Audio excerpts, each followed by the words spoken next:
ونصلي على رسوله الكريم أما بعد فأعوذ بالله من الشيطان الرجيم بسم الله الرحمن الرحيم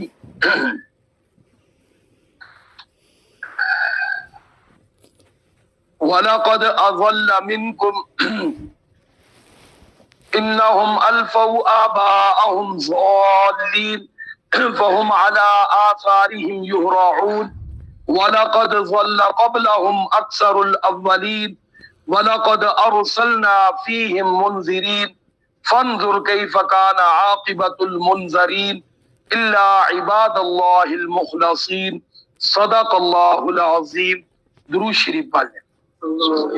اللہم صل علی محمد وعلی آل محمد کما صلیت علی ابراہیم وعلی آل ابراہیم انکا حمید مجید۔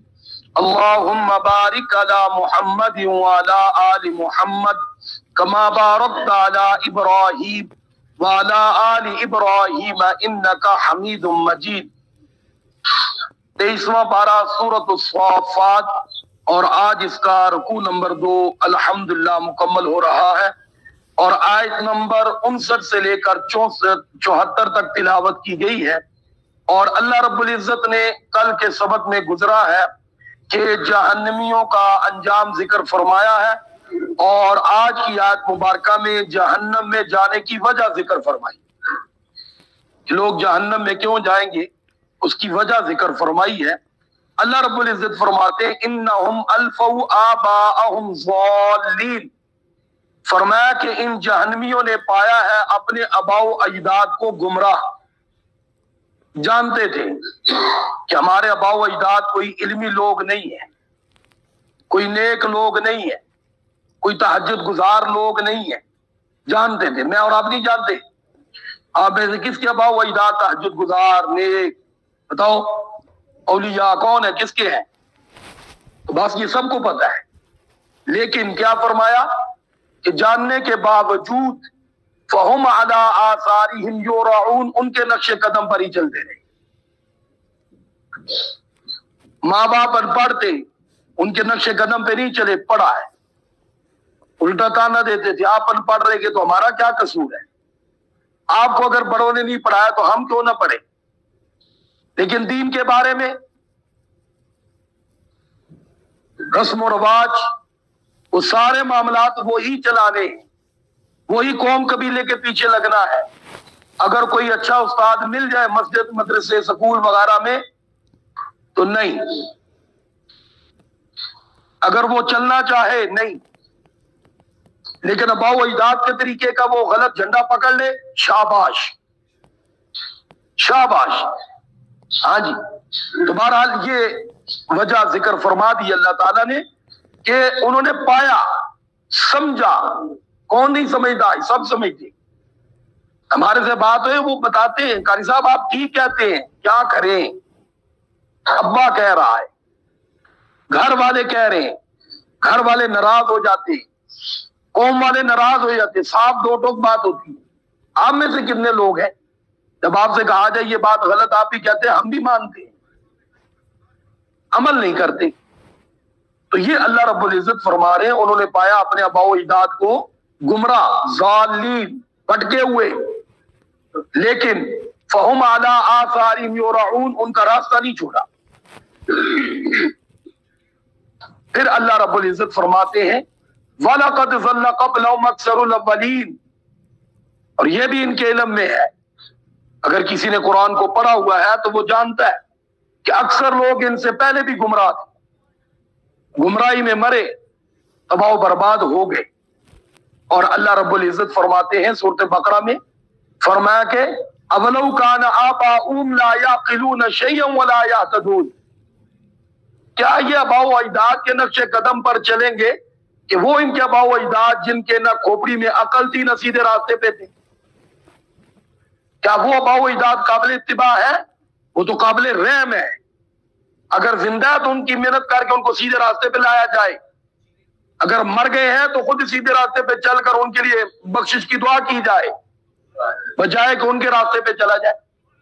ہاں اب اگر کسی کا آباء و اجداد ایسے ہیں جس طرح پھر حضرت یوسف علیہ السلام نے فرمایا تھا واتبعت ملۃ آبائی ابراہیم و اسحاق، اگر کسی کی ہے تو وہ پیش کرے۔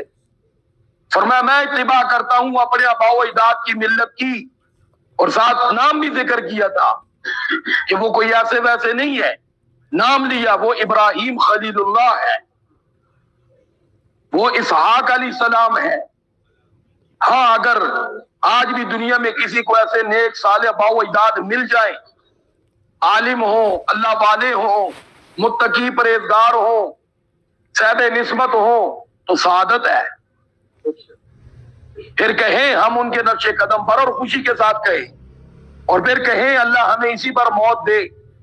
لیکن اگر جانتے ہو نہ نماز نہ روزہ نہ حج نہ زکوٰۃ نہ سچ نہ دیانت داری، کچھ بھی نہیں ہے، بس جو کچھ آیا اور پھر ان کو پیش کرنا، یہ تباہی ہے۔ اسی کا اللہ یہاں ذکر فرما رہے ہیں۔ پھر اللہ رب العزت فرماتے ہیں قیامت والدن یہ لوگ کہیں گے، قیامت والدن کہیں گے وقالوا ربنا انا اطعنا سادتنا وکبراءنا فاضلونا السبیل، کہ اللہ ہمارا کوئی قصور نہیں، ہمارا کوئی قصور نہیں، ہم نے اطاعت کی اپنے سرداروں کی، بڑوں کی، قوم قبیلہ کوئی بھی ہے یا غلط قسم کے مولوی پیر، یہاں اس میں سب ہے، اور اپنے آباء و اجداد کی، وہ گمراہ تھے، اس لیے ہم تو ان کی اطاعت میں گمراہ ہو گئے، تو یاد رکھنا جان نہیں چھوٹے۔ فرمایا ان کو بھی ڈبل عذاب ملے گا، تمہیں بھی ڈبل ملے گا، ان کو ڈبل ملے گا، خود بھی گمراہ ہونے کا، گمراہی پھیلانے کا، لیکن تم نے کون سا ان کے راستے پہ چل کر صرف اپنے تک محدود کام رکھا، تم نے یہی تو آگے نسلوں میں بھی منتقل کر دیا، اور جہاں تک تمہارا ہلکا باب یا تمہارا وہ تمہاری پہنچ تھی، وہاں تک تم نے بھی تو گمراہی پھیلائی ہے۔ تم نے کہا کہ ہم تو غلط ہے بھائی، تم یہ کام نہ کرنا، ہم میں سے کون ایسا ہے جو غلط کام کو آگے نہیں پھیلاتا، کہے میں غلط ہوں بھائی تو ایسا نہ کرنا، دلیلیں دیتے ہیں، اور انہی دلیلوں کو سن کر لوگ اور متاثر ہو کر اس کے پیچھے چل پڑتے ہیں۔ ہر آدمی کا کوئی نہ کوئی فین تو ہوتا ہی ہے، تو اگر وہ غلط کر رہا ہے تو وہ بھی غلط کرتے ہیں، اس لیے فرمایا کہ معافی نہیں ہے۔ آگے اللہ رب العزت فرماتے ہیں وَلَقَدْ أَرْسَلْنَا فِيهِمْ مُنذِرِينَ، اگر ان لوگوں نے قرآن پڑھا ہوتا نا، جس طرح دنیاوی تعلیم میں ان کو فکر تھی کہ ابا نہیں پڑھ سکا، شاید وسائل نہ ہو، شاید وہاں سہولت نہ ہو، شاید وہاں بڑوں کو شعور نہ ہو، تو ہم تو شہر میں آ گئے، ہم تو پڑھیں گے، تو کاش انہوں نے قرآن بھی پڑھا ہوتا، کاش یہاں بھی انہوں نے توجہ کر لی ہوتی کہ ابا نے قرآن نہیں پڑھا میں تو پڑھوں گا، ابا نے قرآن ناظر پڑھا میں تو حفظ کر لوں گا، ابا حافظ ہے تو میں تو قرآن کو سمجھوں گا بھی، کاش ادھر بھی تھوڑا سا قدم اٹھا لیتے، اور فرمایا کہ ہم نے بھیجے ہیں ڈرانے والے، خبردار کرنے والے، آباء و اجداد کے نقشے سے ہٹا کر محمد رسول اللہ کے قدموں میں لانے والے، ہم نے بھیجے ہیں، انبیاء بھی آئے، اور آج انبیاء کے ورثاء بھی موجود ہیں جو لوگوں کی رہنمائی کرتے ہیں۔ تو اللہ رب العزت فرماتے ہیں فانظر کیف کان عاقبۃ المنذرین، پھر ظاہری بات ہے لوگ دو قسموں میں ہو گئے، ماننے والے بھی تھے، نہ ماننے والے بھی تھے، نہ ماننے والوں کا یاد ذکر ہے۔ فرما پھر دیکھو جن کو ڈرایا گیا اور انہوں نے ٹینشن ہی نہ لی، یہ مولویوں کی باتیں ہیں، مولویوں کو تو کام ہی ڈرانا ہوتا ہے، حالانکہ یہ کام تو انبیاء کا، انبیاء ڈراتے ہی تو تھے، جب کسی کو غلط کام پہ دیکھتے تو ڈراتے تھے، کوئی اللہ معاف کرے خوشخبری تھوڑی دیتے تھے کہ تو جھوٹ بول رہا ہے چلو کوئی بات نہیں، ہاں تو ڈراتے تھے باز آ جا۔ تو علماء کا بھی بالکل یہی کام ہے، غلط دیکھیں گے ڈرائیں گے، غلط پہ تھپکی تھوڑی دے سکتے ہیں۔ تو اللہ رب العزت فرماتے ہیں پھر دیکھو ذرا ڈرائے ہوا کا انجام کیسا ہوا۔ ڈرانے والے تو انبیاء ہیں، لیکن جن کو ڈرایا گیا اور انہوں نے کہا جاؤ جی جاؤ، تو اللہ فرماتے ہیں ان کا انجام دیکھو کیسا ہوا۔ پھر فرمایا الا عباد اللہ المخلصین، ہاں جو ڈر گئے، جنہوں نے نبی کے سامنے اپنی گردن کو اطاعت کے لیے جھکا لیا، نبی کی تعلیمات کو اپنا لیا، سینے سے لگا لیا، فرمایا وہ الگ ہے۔ یہاں پھر ذکر کر دیا وہ الگ ہے، کیا مطلب؟ وہ جنت میں ہوں گے، وہ باغوں میں ہوں گے، وہ خوشیوں کی جگہ پہ ہوں گے۔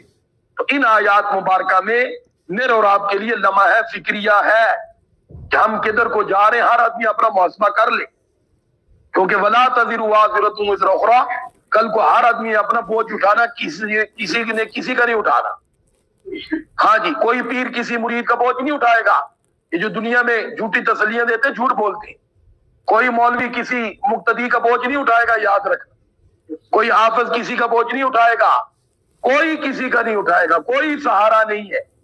ہاں، اگر آپ کے اعمال صحیح ہے، آپ کا اللہ سے معاملہ ٹھیک ہے، قرآن و سنت کے مطابق چل رہے، تو پھر آپ کو ٹینشن ہی کوئی نہیں۔ تو میرے بھائی، فکر ہے، وقت ہے، اللہ مجھے بھی، آپ کو بھی، اور جہاں تک یہ حق کی آواز پہنچ رہی ہے، اللہ ہم سب کو اپنی فکر نصیب فرمائے۔ اب ہمارے پاس وقت ہے، اگر غلط راستے پہ ہے تو بریک لگا دیں، واپس آ جائیں، سیدھے راستے پہ آ جائیں، اور اگر سیدھے راستے پہ ہے تو اللہ سے استقامت مانگے، اللہ خاتمہ بالخیر سیدھے راستے پہ فرمائے۔ وآخر دعوانا الحمدللہ رب العالمین۔ درود شریف پڑھ۔ اللہم صلی علی محمد وعلی آل محمد کما صلیت علی ابراہیم وعلی آل ابراہیم انک حمید مجید۔ اللہم بارک علی محمد وعلی آل محمد کما بارکت علی ابراہیم وعلی آل ابراہیم انک حمید مجید۔ لا الہ الا اللہ محمد رسول اللہ۔